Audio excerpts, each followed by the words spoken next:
गर्मी में बर्फ पिघलती है और पानी भाप बनकर उड़ जाता है। क्या आपने कभी ये सोचा है ये सब क्या है? ये मैजिक नहीं, ये विज्ञान है। ये विज्ञान है। मैं डॉक्टर संगीता जैन, आपकी केमिस्ट्री टीचर। आज हम पढ़ेंगे हमारा फर्स्ट चैप्टर रसायन विज्ञान की कुछ मूल अवधारणाएं और उसका टॉपिक है पदार्थ की भौतिक अवस्थाएं, फिजिकल स्टेट ऑफ मैटर।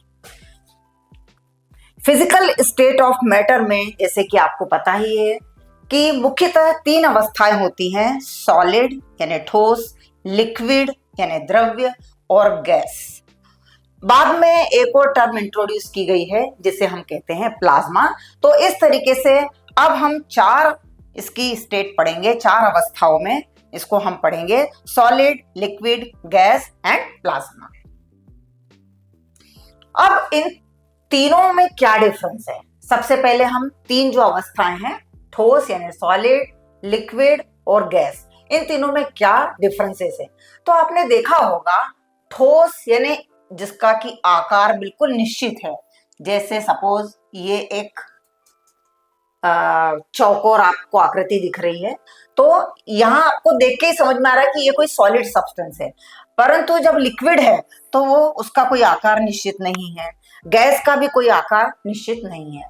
तो ठोस के कण जो होते हैं वो एक दूसरे से कसकर पैक होते हैं और निश्चित स्थिति में कंपन करते हैं, जिसके परिणाम स्वरूप उनका आकार और आयतन निश्चित हो जाता है। तो इस प्रकार से ठोस का आकार और आयतन निश्चित होता है। अब हम आते हैं तरल पदार्थ यानी लिक्विड्स में। तो लिक्विड में क्या देखते हैं आप कि कण एक दूसरे के करीब होते हैं लेकिन इधर उधर घूम सकते हैं, जिससे वे एक निश्चित आयतन तो बनाए रखते हैं परंतु पात्र का आकार ले लेते हैं। जैसे कि आप दूध ले लीजिए या पानी का एग्जाम्पल लेंगे, तो जिस भी कंटेनर में उसको रखा जाता है वो उसी का आकार ग्रहण कर लेता है। यदि कंटेनर गोल शेप है तो लिक्विड का आकार भी गोल हो जाएगा। ठीक है। अब हम आते हैं गैसों के बारे में जानते हैं। तो इसके कण एक दूसरे से बहुत दूर दूर होते हैं और स्वतंत्र रूप से घूमते हैं। जिस बर्तन में होते हैं उसे भरते हैं तथा उनका ना तो कोई निश्चित आकार होता है और ना ही उनका आयतन होता है। तो इस प्रकार से हम देख सकते हैं इन तीनों में मेजर डिफरेंस क्या है कि ठोस में आकार और आयतन दोनों निश्चित है, लिक्विड्स में आकार तो निश्चित नहीं है पर आयतन निश्चित है। जैसे हम बोलेंगे कि 1 लीटर दूध लेके आना, 1 लीटर पानी लेके आना, तो उसमें आयतन जो है वो निश्चित है पर आकार निश्चित नहीं है। जबकि गैसों में ना ही आकार निश्चित है और ना ही आयतन। So this is the major difference between these three state. ठीक है, चलिए आगे चलते हैं। पदार्थ की रासायनिक प्रकृति। तो पदार्थ की रासायनिक प्रकृति के आधार पे शुद्ध पदार्थ होते हैं और मिश्रण यानी मिक्सचर। ठीक है। और शुद्ध पदार्थ प्योर सब्सटेंसेस।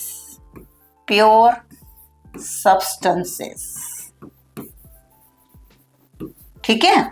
शुद्ध पदार्थ यानी इनमें केवल एक ही प्रकार के कण होते हैं जिन्हें आगे तत्वों जैसे सोना, ऑक्सीजन और यौगिकों जैसे पानी, नमक में विभाजित किया गया है। ठीक है। तो प्योर सब्सटेंसेस मतलब एलिमेंट्स और कंपाउंड्स। यौगिक मतलब कंपाउंड। तो इसमें दोनों चीजें आएंगी, यौगिक और एलिमेंट्स। ठीक है, एलिमेंट्स एंड कंपाउंड्स। अब दूसरी जो टर्म है दैट इज मिक्सचर या मिश्रण। ये दो या दो से अधिक शुद्ध पदार्थों के संयोजन है जो समजातीय जैसे वायु या विषम जातीय जैसे रेत और बजरी हो सकते हैं। ठीक है, हम इसको और आगे डिस्कस करेंगे डिटेल में।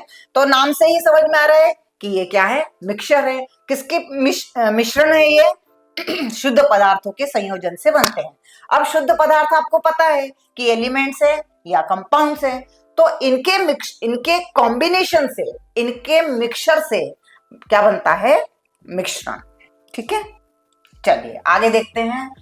अब कुछ इंपॉर्टेंट कंसेप्ट हैं जो कि आपको समझना है। सबसे पहले है कण। कण को बोलते हैं हम इंग्लिश में पार्टिकल। पदार्थ छोटे कणों जैसे परमाणुओं और अणुओं से बना होता है। जब भी हम केमिस्ट्री पढ़ते हैं तो परमाणु यानी एटम और अणु मतलब मॉलिक्यूल, ठीक है। तो ये क्या है? पार्टिकल्स। गति, गति यानी मूवमेंट, ठीक है। ये कण सदैव गतिशील रहते हैं। तो एटम्स और मॉलिक्यूल्स जो है वो क्या करेंगे? हमेशा उनमें मोशन होगी, या गतिशील रहते हैं या मूवमेंट्स होती रहती है, तथा गति का प्रकार कंपन, स्थानांतरण और घूर्णन पदार्थ की अवस्था और तापमान पर निर्भर करता है। तो ये जो मोशन होती है, एटम्स की हो चाहे मॉलिक्यूल्स की हो, है ना, अलग अलग प्रकार की गतियां होती हैं और वो टेम्परेचर पे निर्भर करती है, ठीक है। तीसरी टर्म है अंतरकणीय बल। इंग्लिश में बोलेंगे इसको इंटर पार्टिकल फोर्स। बल यानी फोर्स, इंटर पार्टिकल फोर्स, ठीक है। अब अंतरकणीय बल, जिसको कि हम इंग्लिश में इंटर पार्टिकल फोर्स कहते हैं, कण अंतरा आणविक बलों के कारण एक दूसरे की ओर आकर्षित होते हैं, जो पदार्थ की व्यवस्था और गुणों को प्रभावित करते हैं, ठीक है। तो मॉलिक्यूल्स में के बीच में भी अट्रैक्शन होता है, या एटम्स के बीच में भी अट्रैक्शन होता है, और इन बलों को ही inter particle forces of attraction कहते हैं, और जो कि एक व्यवस्था बनाते हैं, ठीक है। तो ये हो गया आपका थर्ड पॉइंट, अंतरकणीय बल। अब आ जाता है पदार्थ की अवस्थाएं परस्पर परिवर्तनीय होती हैं। तो तापमान यानी टेम्परेचर और प्रेशर, दबाव यानी प्रेशर, ठीक है। ये दो इंपॉर्टेंट एंटिटी हैं। तापमान और दबाव में परिवर्तन के कारण पदार्थ ठोस, द्रव और गैस अवस्थाओं के बीच संक्रमण कर सकता है। संक्रमण कर सकता है मतलब ट्रांजिशन करता है, मतलब एक दूसरे की अवस्था में वो चेंज हो सकता है। कब? जब हम तापमान और दबाव में वेरिएशन लाते हैं, परिवर्तन करते हैं। तो ये दोनों जो फैक्टर हैं, तापमान और दबाव, ये दोनों फैक्टर जो हैं बहुत इंपॉर्टेंट रोल प्ले करते हैं पदार्थ की स्टेट को चेंज करने में, ठीक है। तो कक्षा 11 में द्रव्य की अवस्थाओं यानी स्टेट्स ऑफ मैटर का अध्ययन मुख्य रूप से 3 अवस्थाओं, ठोस, द्रव और गैस के बारे में होता है।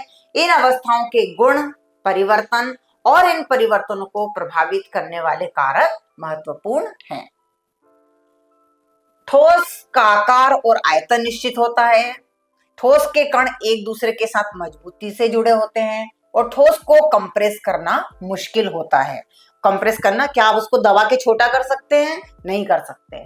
द्रव में द्रव का आयतन निश्चित होता है लेकिन आकार नहीं। द्रव के कण ठोस की तुलना में कम मजबूती से जुड़े होते हैं और द्रव को कंप्रेस करना आसान होता है। यहाँ जो डायग्राम से वहां भी आप देख सकते हैं।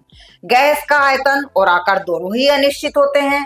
गैस के कण एक दूसरे से स्वतंत्र होते हैं और गैस को कंप्रेस करना बहुत ही आसान होता है। द्रव्य की अवस्थाओं में परिवर्तन यानी चेंजेस ऑफ स्टेट, ठीक है। तो ठोस से द्रव, द्रव से गैस और इसके विपरीत परिवर्तन को क्रमशः पिघलना, वाष्पीकरण, संघनन और ठोसकरण कहते हैं। यहां देखिए, ये एग्जांपल से आप समझ सकते हैं। डायग्राम देखिए ध्यान से। यहां आप देख सकते हैं, देखिए सबसे पहले हम लिक्विड से शुरू करते हैं। ये देखिए लिक्विड है, पानी का क्या हुआ? इवेपोरेशन यानी उड़ गया। पानी उड़ के गैसियस फॉर्म में यानी वाष्पीकृत होके गैस में कन्वर्ट हुआ, है ना। फिर गैस से क्या हो गया? डिपोजिशन हुआ, मतलब कंडेंस हो गया, ठीक है। और इस तरीके से डिपोजिशन होने के बाद ये सॉलिड फॉर्म में आया। सॉलिड फॉर्म में आने के बाद इसका फिर मेल्टिंग हुआ, मतलब पिघला, ठीक है। और पिघल के ये फिर से लिक्विड फॉर्म में आ गया। तो ये पूरा साइकिल चलता है, ठीक है। और दूसरी तरीके से देखें तो देखिए, लिक्विड को हमने फ्रीज किया, यानी जमा दिया, तो ये सॉलिड फॉर्म में आ गया, ठीक है। फिर इसको सबलाइन किया तो ये गैस फॉर्म में आ गया। फिर हमने इसको कंडेंस किया तो फिर अगेन वो लिक्विड फॉर्म में आ गया। तो ये सारी इंटरचेंजेबल फेजेस हैं, अवस्थाएं हैं, ठीक है। और इनको कंट्रोल कौन करता है? टेम्परेचर और प्रेशर। ताप और दाब का प्रभाव, तापमान बढ़ाने से द्रव्य की अवस्था बदल सकती है, जबकि दाब बढ़ाने से ठोस और द्रव को गैस से अलग करना आसान हो जाता है। अब आता है अंतर आणविक बल या इंटरमॉलिक्यूलर फोर्सेस। पदार्थ के अणुओं के बीच आकर्षण का बल होता है जो पदार्थ की अवस्था को प्रभावित करता है। कक्षा 11 में इन अवधारणाओं और संबंधित सिद्धांतों को गहराई से अध्ययन किया जाता है, जैसे कि ठोस, द्रव और गैस के भौतिक गुण, उनके व्यवहार को प्रभावित करने वाले कारक और उनके बीच होने वाले परिवर्तन। द्रव्य को उसके भौतिक और रासायनिक गुणों के आधार पर वर्गीकृत किया जाता है। मुख्य रूप से द्रव्य को ठोस, द्रव और गैस में वर्गीकृत किया जाता है और फिर शुद्ध पदार्थों, तत्व और यौगिक और मिश्रणों में। द्रव्य के वर्गीकरण के प्रकार, है ना। तो द्रव्य के वर्गीकरण को भी हम कुछ आधारों पे वर्गीकृत करते हैं, जैसे कि पहला है भौतिक अवस्था के आधार पे, यानी फिजिकल स्टेट के आधार पे, है ना, फिजिकल स्टेट के आधार पे। अब फिजिकल स्टेट यानी हम अभी डिस्कस कर चुके हैं, 3 अवस्थाएं होती है मेनली, ठोस, द्रव और गैस। ठोस का आकार और आयतन निश्चित होता है, उदाहरण के लिए बर्फ, पत्थर और लकड़ी, ये 3 एग्जाम्पल हैं ठोस के। इसी तरीके से द्रव का आयतन निश्चित होता है लेकिन आकार निश्चित नहीं होता है, उदाहरण के लिए पानी, तेल, दूध। गैस का ना तो आकार निश्चित होता है और ना ही आयतन, जैसे कि एग्जाम्पल के लिए हम ले सकते हैं हवा, ऑक्सीजन या nitrogen. So these are examples of solids, liquids and gases. ये किसके आधार पे है? फिजिकल स्टेट के आधार पे, भौतिक अवस्था के आधार पे। चलिए आगे हम देखते हैं रासायनिक प्रकृति के आधार पे। तो ये दूसरा क्लासिफिकेशन हो गया, रासायनिक प्रकृति के आधार पे शुद्ध पदार्थ यानी प्योर सब्सटेंसेस, तत्व, यौगिक और मिश्रण, ये भी हम पढ़ चुके हैं अभी। तत्व ऐसे पदार्थ होते हैं जो एक ही प्रकार के परमाणुओं से बने होते हैं, उदाहरण के लिए सोना, चांदी, ऑक्सीजन। ये आपने देखा होगा, जो पीरियोडिक टेबल बनती है उसमें कुछ सिंबल्स होते हैं, जैसे सोना है ना, Ag होता है चांदी के लिए, ऑक्सीजन होता है O2 के लिए, है ना। तो ये सिंबल्स जो हैं ये एलिमेंट्स के हैं। इसी तरीके से अब हम आते हैं कंपाउंड्स में। तो यौगिक जो होते हैं 2 या 2 से अधिक तत्वों के संयोजन से बनते हैं, जैसे कि पानी जो है किससे मिलके बना है? हाइड्रोजन और ऑक्सीजन से। क्या फॉर्मूला है इसका? H2O। नमक का क्या फॉर्मूला है? NaCl। ये भी 2 एलिमेंट्स से मिलके बना है, सोडियम और क्लोरीन, ठीक है। इस प्रकार से जो यौगिक होते हैं वो 2 या 2 से अधिक तत्वों के संयोजन से बनते हैं। अब हम आते हैं मिश्रण पे, जिसको कि मिक्सचर कहेंगे। तो मिश्रण जो है 2 या 2 से अधिक पदार्थों का भौतिक मिश्रण होता है, उदाहरण के लिए हवा जो है, समुद्री पानी है, मिट्टी है। तो ये क्या है? भौतिक मिश्रण है ना, भौतिक तरीके से मिश्रण किया हुआ है इसका, ठीक है। जैसे हवा, समुद्री पानी और मिट्टी, ये सारे एग्जाम्पल हैं। तो अब हमारे पास 2 आधार हो गए हैं, एक तो रासायनिक प्रकृति के आधार पे और इसके पहले हमने पढ़ा था भौतिक प्रकृति के आधार पे। चलिए इसको हम एट ए ग्लैंस देख सकते हैं आप। द्रव्य का वर्गीकरण ये पूरा चार्ट फॉर्म में क्लासिफाई किया गया है। द्रव्य यानी मैटर, ठीक है, भौतिक वर्गीकरण और रासायनिक वर्गीकरण। तो ये दोनों क्या हो गए? आधार यानी बेस हो गए, ठीक है। भौतिक वर्गीकरण के आधार पे ठोस, द्रव्य, गैस यानी सॉलिड, लिक्विड और गैस। शुद्ध पदार्थ जो है यानी प्योर सब्सटेंस और है मिश्रण, ठीक है। ये प्योर सब्सटेंसेस और ये मिक्सचर। अब प्योर सब्सटेंसेस जो है वो एलिमेंट्स और यौगिक मीन्स कंपाउंड।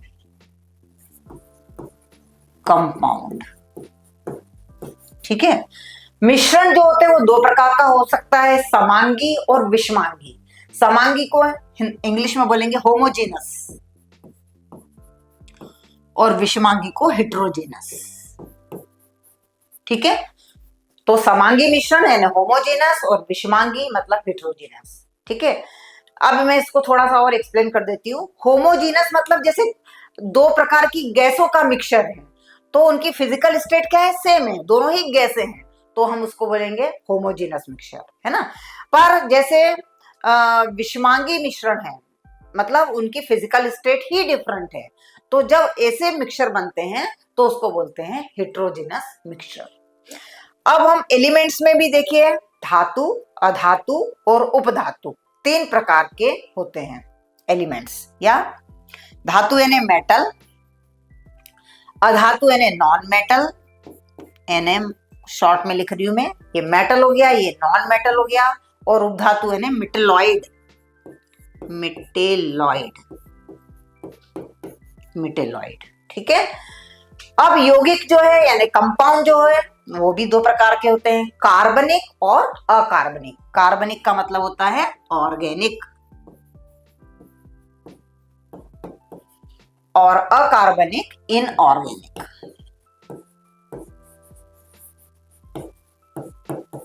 ठीक है, सो this is the complete classification of matter. आप इस तरीके से आप जब लिखेंगे you will get 100% marks. Okay, तो आपको इसी तरीके से पूरा चार्ट बना के इसको एक्सप्लेन करना है। या तो सपोज यदि क्वेश्चन आता है तो आप सबसे पहले चार्ट बनाइए, फिर एक एक चीज, एक एक पॉइंट को लेके आप डिस्कस करते जाइए, जैसे द्रव्य क्या है, भौतिक वर्गीकरण क्या है, रासायनिक वर्गीकरण क्या है, इसके आधार पे तीन ये इसमें क्लासिफाई किया गया है, रासायनिक वर्गीकरण के आधार पे दो भागों में डिवाइड किया है।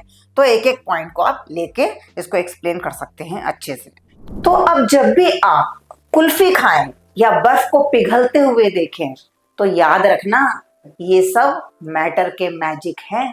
और डीप कॉन्सेप्ट पढ़ने के लिए फ्यूकी एजुकेशन ऐप को डाउनलोड कीजिए और फ्यूकी एजुकेशन चैनल को लाइक, शेयर और सब्सक्राइब कीजिए।